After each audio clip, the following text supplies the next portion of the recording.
அத்தியாயம் 76. ஒரே ஒரு விஷயத்தை மட்டும் மனசுல வச்சுக்கோ சமரா.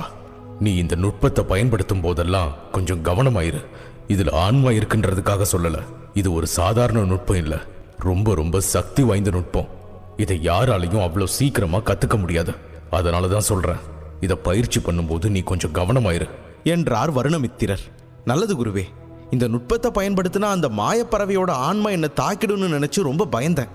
அதுவும் அது சாதாரண பறவையா இருந்தா கூட பரவாயில்ல, அது 5வது நிலை ராஜாளி கழுகு. அதனாலதான் ரொம்ப பயந்தேன். ஆனா இப்போ உங்க வார்த்தைகளை கேட்டதுக்கு அப்புறம் கொஞ்சம் நிம்மதியா இருக்கு குருவே என்றான் சமரன். வருணமித்திரர் எந்த பதிலும் சொல்லவில்லை. அவர் அமைதியாக அவன் பேசுவதை கேட்டுக் கொண்டிருந்தார். சமரன் மீண்டும் ஒரு முறை கருப்பு ரெக்கைகளை பார்த்தான். அதன் பிறகு அந்த கருப்பு காகிதத்தில் எழுதப்பட்டிருந்த நுட்பங்களின் விவரங்களை படிக்க ஆரம்பித்தான். ஆனால் அவனால் அதை புரிந்து கொள்ள முடியவில்லை.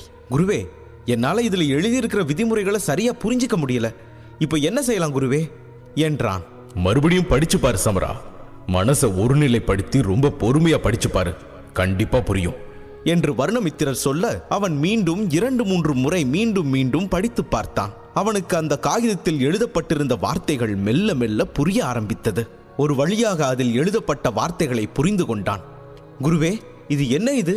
இந்த காகிதத்தில் என்ன இருக்கு தெரியுமா? இந்த நுட்பத்தை பயன்படுத்தும் போது இந்த கருப்பு இறகுகளுக்குள்ள மறைஞ்சிருக்கிற மந்திர பறவையோட ஆன்மா இந்த நுட்பத்தை பயன்படுத்தக்கூடிய நபரை தாக்குமா. இந்த தாக்குதலை தாங்க முடிஞ்சா அந்த நபர் இந்த நுட்பத்தை தொடர்ந்து பயன்படுத்த முடியும். ஆனா ஒருவேளை அந்த நபரால மந்திர பறவையோட தாக்குதலை சமாளிக்க முடியலன்னா அவர் இந்த நுட்பத்தை பயன்படுத்துற ஆசையை அடியோட மறந்துட வேண்டியதுதான். சரிதான் குருவே, நீங்க சொல்லும் போது இந்த நுட்பத்தினால எந்த ஆபத்தும் வராதுன்னு சொன்னீங்க. ஆனா இந்த காகிதத்தை படிச்சு பார்த்தா அப்படி இல்லையே, இதுல ஆபத்து இருக்கும் போல இருக்கே என்றான் சமரன். அவன் கொஞ்சம் பதட்டமடைய ஆரம்பித்தான். இந்த நுட்பத்தை கையாள வேண்டுமா வேண்டாமா என்பதை பற்றி யோசித்து குழம்பினான். நான் உன்னோட பயத்தை போக்கத்தான் அப்படி சொன்னேன். நீ ஒரு விஷயத்தை மட்டும் தெளிவா புரிஞ்சுக்கோ. இந்த உலகத்தை பொறுத்த வரைக்கும் எல்லாத்துக்குமே ஒரு விலை இருக்கு. எதுவுமே நமக்கு சுலபமா கிடைச்சிடாது. அப்படி சுலபமா கிடைச்சிட்டா அது நிலைக்கவும் நிலைக்காது. அதுக்காக நீ நம்பிக்கையை இழந்துடாத சமரா. நீ உன்னோட வலிமையை புரிஞ்சுக்கிட்டா போதும். அந்த மாயப்பறவையோட ஆன்மாவுக்கு நீ பயப்பட தேவையில்லைன்னு தான் நான் சொல்லுவேன். அது மட்டும் இல்லாம அது இப்போ மயக்கத்துல தானே இருக்கு.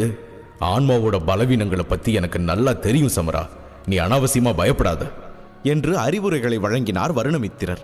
அதை கேட்ட சமரன் தைரியத்தை வரவழைத்துக் கொண்டு அந்த நுட்பத்தை பயன்படுத்த முடிவு செய்தான். அதை பயன்படுத்த அவன் அந்த பறவையின் 2 இறக்கைகளையும் தன் 2 கைகளாலும் அழுத்தி ஆழ்ந்த மூச்சை இழுத்து கண்களை மூடினான். தன் உடலிலிருந்து ஒரு சிறு சக்தியை அந்த இறகுக்குள் செலுத்தியவுடன் இறகுக்குள் மயங்கியிருந்த மாயப்பறவையின் ஆன்மா திடீரென்று சுயநினைவுக்கு வந்துவிட்டது. பிறகு பயங்கரமான குரலில் கத்தியது. அதன் ஓசை கேட்டவரை குலை நடுங்க வைக்கும் அளவுக்கு பயங்கரமாக இருந்தது.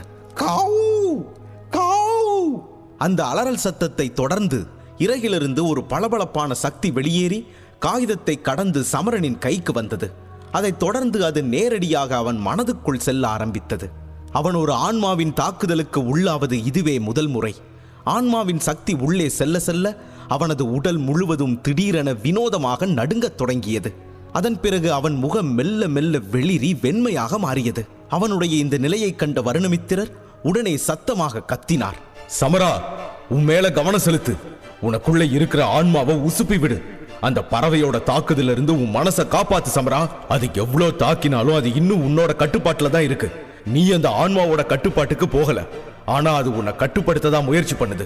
கவனத்தை ஒன்று திரட்டி போராடு சமரா என்றார். அவர் சொல்வது சமரன் காதுகளை எட்டியது.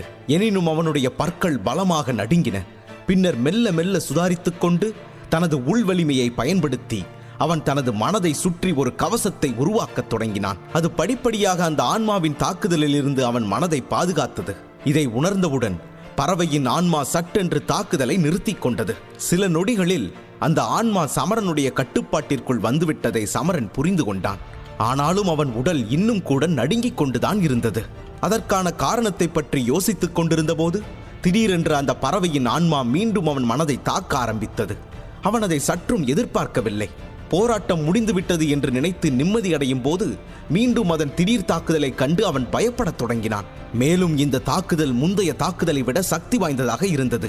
அவன் மனதில் இருந்த கவசம் இந்த தாக்குதலினால் மெல்ல மெல்ல உரியத் தொடங்கியதை அவன் உணர்ந்தான். சில நிமிடங்களுக்கு முன்பு தனக்கு ஏற்பட்ட வலியை அவன் மீண்டும் உணர ஆரம்பித்தான். உன் மனசை அமைதிப்படுத்து சமரா. நீ உன்னோட உணர்ச்சிகளை இழந்துடாத. உன் மனசை உன்னோட கட்டுப்பாட்டுக்குள்ளேயே வச்சுக்க முயற்சி பண்ணு. இல்லனா நீ அதோட கட்டுப்பாட்டுக்குள்ள போய் ஒரு மிருகமா மாறிடுவ. உன் சக்தியை பயன்படுத்து சமரா. நீ அந்த ஆன்மாவை விட வலிமையானவன். அத மனசுல வச்சு நல்லா முயற்சி பண்ணு என்று ஆலோசனைகளை வழங்கிக் கொண்டே இருந்தார் வருணமித்திரர். அவருடைய உற்சாகமான குரலை கேட்டு சமரன் ஒரு ஆழமான மூச்சை எடுத்து மீண்டும் தனது உள் சக்தியை பயன்படுத்தி அவன் மனதை சுற்றி மற்றொரு கவசத்தை போடத் தொடங்கினான். எந்த சூழ்நிலையிலும் அந்த இரக்கமற்ற மிருகம் தன் மனதை கட்டுப்படுத்தக்கூடாது என்று விரும்பினான். பறவையின் ஆன்மா சுமார் 10 நிமிடங்களுக்கு அவன் மனதை தொடர்ந்து தாக்கியது. அதன் பிறகு அந்த ராஜாளியின் ஆன்மா மெதுவாக தன் தோல்வியை ஏற்கத் தொடங்கியது. சமரனின் பலம் 5வது தரத்தில் உள்ள மிருகத்தின் வலிமைக்கு சமமாக இல்லாவிட்டாலும் பல ஆண்டுகளாக அவன் தனது மனதில் பல தாக்குதல்களுக்கு ஆளானதால் தாக்குதல்களில் இருந்து தனது மனதை காப்பாற்ற கற்றுக்கொண்டிருந்தான்.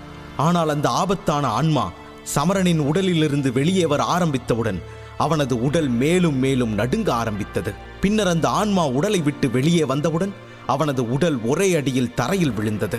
அவன் முகத்தின் நிறம் பழையபடியே மாறியது. களைப்பு அவன் முகத்தில் தெரிய ஆரம்பித்தது. அவன் இதன் மூலம் மேலும் ஒரு விஷயத்தை கற்றுக்கொண்டான். பல மணி நேரம் உடல் சண்டையை விட 10 நிமிட ஆன்மாவின் தாக்குதல்கள் மிகவும் சோர்வாக இருக்கும். அவன் மூச்சு திணறி தன் நெற்றியில் வழிந்த வியர்வையை துடைத்துக் கொண்டான். குருவே, நான் இப்போ அந்த ஆன்மாவை ஜெயிச்சிட்டேனா என்று மூச்சு திணறியபடி கேட்டான். ஆமா சமரா, நீ ஜெயிச்சிட்ட.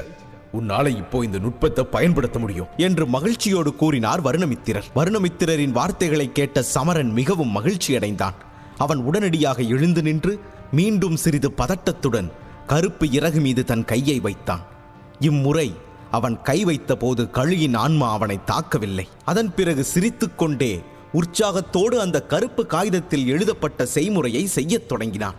அவன் உடலில் இருந்த சக்திகள் தோள்பட்டை வழியாக சென்று நேரடியாக அவனது உள்ளங்கையை அடைந்தன. சமரனின் உள்ளங்கையில் சக்திகள் குவிந்தவுடன் அந்த சக்திகள் இறகுகள் மீது பட்டு அவை திடீரென்று பிரகாசிக்கத் தொடங்கின. இப்போது அந்த இறகுகள் முன்பை விட பளபளப்பாக தெரிந்தன. அப்போது இறகிலிருந்து ஒரு வெளிச்சம் வெளியேறி நேரடியாக அவன் உள்ளங்கையில் விழுந்தது. அந்த ஒளி சமரனின் உள்ளங்கை வழியாக சென்று அவன் உடலை அடைந்தவுடன் அவனுக்குள் இருந்த ஆற்றல்களுடன் பாய்ந்து நேராக அவனது முதுகில் சென்று திடீரென்று நின்று அதன் பிறகு 2 பாதைகளாக பிரிந்தது. இந்த 2 பாதைகளும் சமரனின் முதுகில் பாய்ந்து அவனது தோலை அடைந்தவுடன் நின்றுவிட்டது. சமரனுக்கு முன்னால் இருந்த இறக்கைகள் சட்டென மறைந்து விட்டன. இதை கவனித்த சமரன் சுற்றும் முற்றும் அந்த இறகுகளை தேடி பார்த்தான். ஆனால் அந்த இறகுகள் மாயமாக மறைந்து விட்டதை உணர்ந்து குழம்பினான். திடீரென தனது உடலில் வலியை உணர்ந்த சமரன் உரத்த குரலில் கத்த ஆரம்பித்தான். அவனுடைய அலறல் சத்தம் அவனது வலியை வெளிப்படுத்தியது மற்றும் அவனது நெற்றியில் வியர்வை துளி நீர் போல வழியத் தொடங்கியது. சத்தத்தை நிறுத்த முயன்று வலியை தாங்கிக் கொள்ள 2 முஷ்டிகளையும் இறுக்கினான். ஆனால் திடீரென்று அவனுடைய சுவாசம் மிக வேகமாக மாறியது. அவன் வலியில் முணங்கிக் கொண்டே, எனக்கு என்ன ஆச்சு குருவே, என்னை சுத்தி என்ன நடக்குது, பறவையோட ஆன்மா என்ன பண்ணுது என்று சொல்லிக்கொண்டே தள்ளாடியபடி அவன் மெத்தையில் படுத்துக் கொண்டான். அவனது வாயிலிருந்து இரத்தம் வர ஆரம்பித்தது. அவன் அந்த சக்தியை கட்டுப்படுத்த கடுமையாக முயன்றான். ஆனால் அவன் அதில் தோல்வியடைந்து மயங்கிவிட்டான். மீண்டும் சிறிது நேரம் கழித்து அவனுக்கு சுயநினைவு வந்தது. யாரோ ஒருவர் நூற்றுக்கணக்கான ஊசிகளை உடம்பில் குத்துவது போல ஒரு வித்தியாசமான வலியை உடல் முழுவதும் உணர ஆரம்பித்தான். பிறகு எப்படியோ தைரியத்தை வரவழைத்துக் கொண்டு தன் சேமிப்பு வளையத்தை தேய்த்து அதிலிருந்து ஒரு பச்சை நிற குப்பியை வெளியில் எடுத்தான்.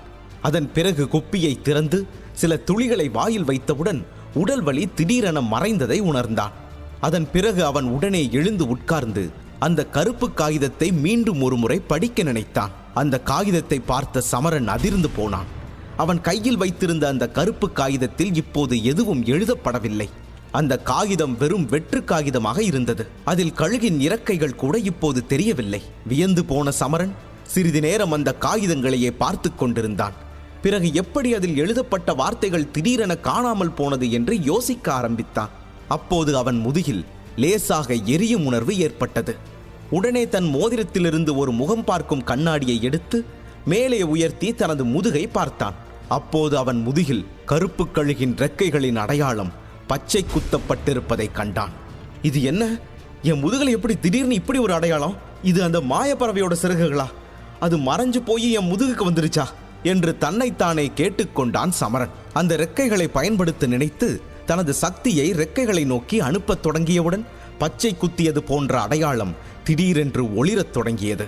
அது கருப்பு நிறத்தில் இருந்து ஊதா நிறமாக மாறியது. அதே சமயம் ராஜாளியின் ரெக்கைகள் அரை அடி நீளத்திற்கு வளர்ந்தன. அவன் அந்த ரெக்கைகளை வியப்போடு பார்த்து கொண்டே இருந்தான். தனக்கு பின்னால் ரெக்கைகள் வளர்ந்திருப்பதைக் கண்ட சமரனுக்கு தனது கண்களையே நம்ப முடியவில்லை. அதன் பிறகு அவன் அந்த ரெக்கைகளை அசைக்க முயன்றான். அவன் கட்டளைக்கிணங்க ரெக்கைகள் கொஞ்சம் கொஞ்சமாக அசைந்தன. ஆனால் அவற்றின் வேகம் சமரனை தரையிலிருந்து தூக்கி காற்றில் பறக்கும் அளவுக்கு இருக்கவில்லை. அவன் மீண்டும் முயற்சி செய்தான். ஆனால் அவனால் தரையிலிருந்து அரை அங்குலம் மட்டுமே எழ முடிந்தது. உடனடியாக தடுமாறி மீண்டும் தரையில் இறங்கினான். அவனுடைய இந்த செயலைக் கண்டு வருணமித்திரரால் சிரிப்பை அடக்க முடியவில்லை. நீ என்ன பண்ணிட்டு இருக்க சமரா என்று சிரித்துக்கொண்டே கேட்டார். என்ன குருவே, உங்களுக்கு கிண்டலா இருக்கா? நான் இந்த ரெக்கைகளை வச்சு பறக்க முயற்சி பண்றேன், பார்த்தா தெரியல என்றான். அது தெரியுது. இப்படி மென்மையா முயற்சி பண்ணா எப்படி பறக்க முடியும் சமரா? இந்த ரெக்கைகளை பயன்படுத்துறதுக்கு அதிக வலிமை தேவை. உன்கிட்ட இப்போ இருக்கிற வலிமையை வச்சுக்கிட்டு உன்னால அதிக தூரமோ இல்ல உயரமோ பறக்க முடியும்னு எனக்கு தோணல சமரா. சக்தி வாய்ந்த அனைத்தும் அதன் உண்மையான வடிவத்திற்கு வர சிறிது நேரம் எடுக்கும். பலம் பெற குறுக்கு வழிகள் இல்லை சமரா. அவருடைய வார்த்தைகளை கேட்ட பிறகு அவன் தனது சக்திகளை ரெக்கைகளுக்கு அனுப்புவதை நிறுத்திக் கொண்டான். ரெக்கைகள் மீண்டும் சுருங்கி அவன் முதுகில் அடையாளமாக மாறியது. அதன் பிறகு அவன் தனது கடினமான கைகளையும் கால்களையும் வளைக்கத் தொடங்கினான். வெற்று கருப்பு காகிதத்தை மீண்டும் சேமிப்பு வளையத்திற்குள் வைத்துக் கொண்டான். பின்னர் அதே மோதிரத்தில் இருந்து அந்த கருப்பு காகிதத்தை விட பழையதாக தெரிந்த மற்றொரு காகிதத்தை எடுத்தான். அது வெளிர் மஞ்சள் நிறத்தில் இருந்தது. மேலும் முன்னோர்கள் இந்த காகிதத்தை எலும்புகளுக்கு இடையில் மறைத்து வைத்திருந்ததால் இது சாதாரண விஷயமல்ல என்பதை தெளிவாக புரிந்து கொண்டான். இதை நினைத்துக் கொண்டு சமரன் அந்த காகிதத்தை மெதுவாக திறந்தான். காகிதத்தின் உள்பகுதியை பார்த்தவுடன் அவன் திகைத்து விட்டான். இது என்ன? இது ஒண்ணுமே புரியலையே என்றான். அந்த மஞ்சள் நிற காகிதத்தில் பல கோடுகள் குறுக்கும் நெடுக்குமாக போடப்பட்டிருந்தன. அதில் ஒரு கோட்டில் கை வைத்து அது எங்கே செல்கிறது என்று பார்த்தான். அது அந்த காகிதத்தின் விளிம்பை எட்டியது. இதை பார்த்த சமரன் ஒன்றும் புரியாமல் குழப்பத்தில் தனக்குள் முணுமுணுத்துக் கொண்டான். என்ன முட்டாள்தனம் இது? ஒண்ணுமே புரியலையே, இது என்னவா இருக்கும் என்று யோசித்தான். சில வினாடிகள் சிந்தித்து பார்த்த சமரன் திடீரென்று அந்த காகிதத்தை தலைகீழாக பார்க்கத் தொடங்கினான். ஆனால் அப்போதும் அவனால் அதை புரிந்து கொள்ள முடியவில்லை. அதை புரிந்து கொண்ட வருணமித்திரர் மோதிரத்தை விட்டு வெளியே வந்தார். வெளியே வந்தவர் உடனே சமரனின் கையில் இருந்து அந்த காகிதத்தை வாங்கி கவனமாக பார்க்க ஆரம்பித்தார். சமரா, இந்த காகிதம் ஏதோ ஒரு வரைபடத்தோட ஒரு பகுதி மாதிரி தெரியுது என்றார். அதை கேட்ட சமரன் திகைத்து போனான். என்ன, வரைபடத்தின் ஒரு பகுதியா? ஆனா இது என்ன ஒரு வரைபடம் என்று கேட்டான். அந்த காகிதத்தில் ஏதேனும் ஒரு சிறப்பு நுட்பம் இருக்கும் என்று அவன் எதிர்பார்த்திருந்தான். அப்படி நினைத்துதான் அந்த காகிதத்தை இசையருவிக்கு கூட தெரியாமல் மறைத்து வைத்திருந்தான். ஆனால் இது ஒரு வரைபடம் என்று கேள்விப்பட்டவுடன் காகிதத்தை பற்றிய அவனுடைய அனைத்து எதிர்பார்ப்புகளும் உடைந்து விட்டது. அதே சமயம் வருணமித்திரர் அவனை புறக்கணித்து விட்டு முழு காகிதத்தையும் கவனமாக திறந்து படிக்கத் தொடங்கினார். அப்போது ஒரு மூலையில் இருந்த ஒரு மங்கலான படத்தின் மீது அவரது பார்வை விழுந்தவுடன் கண்களை தேய்த்து கொண்டு அதை பார்க்க முயன்றார். அந்த படம் தாமரையைப் போல இருந்தது. அதை பார்த்த வருணமித்திரரின் கண்கள் ஆச்சரியத்தில் விரிந்தன. சமரனை ஒரு பார்வை பார்த்துவிட்டு மீண்டும் அந்த தாமரையை கவனமாக பார்த்து புரிந்து கொள்ள முயன்றார். அந்த தாமரை கருப்பாகவும் வயதாகிவிட்டதால் மிகவும் மங்கலாகவும் இருந்தது. தான் எதிர்பார்த்ததை விட இந்த காகிதம் மிகவும் பழமையானது என்பதை வருணமித்திரர் புரிந்து கொண்டார். அதை நெருக்கமாக வைத்து பார்த்தார். கருப்பு நிற தாமரை ஒன்று கருப்பு நிற நெருப்பால் மூடப்பட்டிருந்தது. அதை பார்த்ததும் அவருக்கு ஏதோ ஒரு மிருக சக்தியின் ஞாபகம் வரத் தொடங்கியது. அதனால் அவர் கொஞ்சம் வருத்தப்பட ஆரம்பித்தார். குருவே, என்னாச்சு குருவே? ஏன் உங்க முகம் மாறிப்போச்சு என்றான் சமரன். வருணமித்திரர் இந்த அளவுக்கு வருத்தத்தோடு இருந்து சமரன் இதுவரை பார்த்ததே இல்லை. சமரன் மாவீரனாகும் தருணத்தை தெரிந்து கொள்ள உடனே பாக்கெட் எஃப்எம் டவுன்லோட் செய்து இலவசமாக கேளுங்க. போர் கண்ட சிங்கம். லிங்க் டிஸ்கிரிப்ஷனில் கொடுக்கப்பட்டுள்ளது.